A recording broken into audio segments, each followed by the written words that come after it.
மறக்காம சர்ப்ரைஸ் பண்ணுங்க. Thank you. Okay, welcome back, and moving on to the next tactic. This one's going to feature a position or a tactical moment which we don't see too often in the London, but it features a lot of thematic ideas leading up to the moment, which I do want to discuss.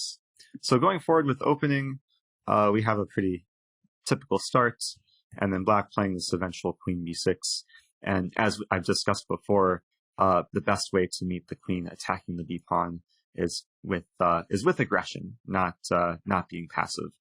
So I know it's comfortable to play a move like b3 and just defend, but the best move is knight c3, making sure that if queen take b2 is played, white can punish black and just get a very nice advantage with accurate play. So going back, what was played in this example is bishop to d7, castling. I want to note again, just briefly, that queen take b2, knight b5 is still very strong for white. Let's imagine bishop take b5, white can play the intermediate rook b1, and after queen take a2, bishop take b5, lots of pressure for white.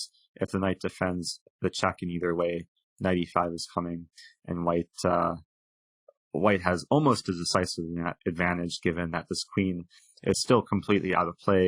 There's ideas of queen d3, rook a1, and then rook fd1. There's just so much to play for white. So going back, black is not messing with the idea of taking on b2, simply plays knight c6.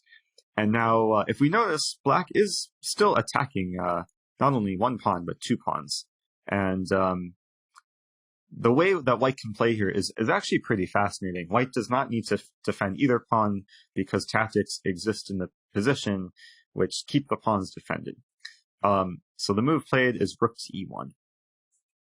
And it's an interesting concept in chess when you can defend things with tactics, when you basically allow things to be taken, but then you punish your opponent for taking them.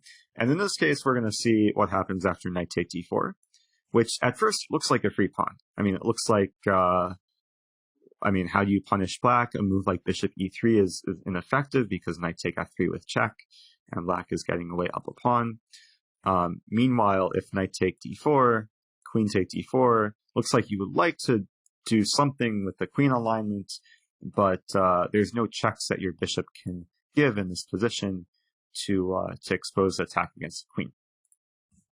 So this is a tactical moment, and if you look a bit closer, white can make use of the alignment of the queens in a very beautiful way.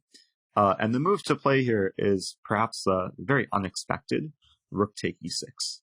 And it's just such a beautiful shot, given that both the black bishop and the black pawn can capture, but if either piece captures, there will be a check to win the queen. So just to show, if bishop take rook, bishop e5 check, white is winning the queen, will be up a lot of material. And just the other line, if f take e6, there's bishop g6 check. And white did give away a rook and now a bishop, but after winning the queen, white is just up material. I mean, queen and a pawn, actually pawns are equal, but it's just a queen for rook and bishop, where white has just such a better position, better structure, more active pieces, better center.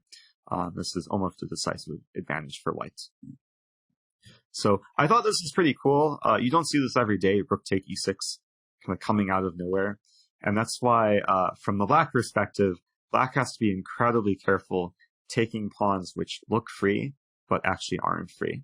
And from white's perspective, it's usually good to kind of create these scenarios, because then you don't need to spend time perhaps passively defending, when you can just improve the position and then create tactics if your opponent gets too greedy. So hope you guys enjoyed that, and I will see you in the next lesson.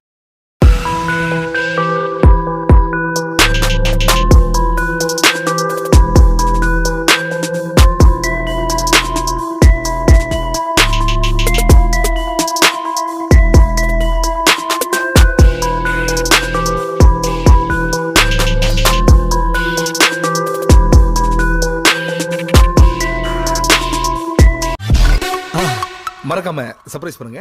Thank you.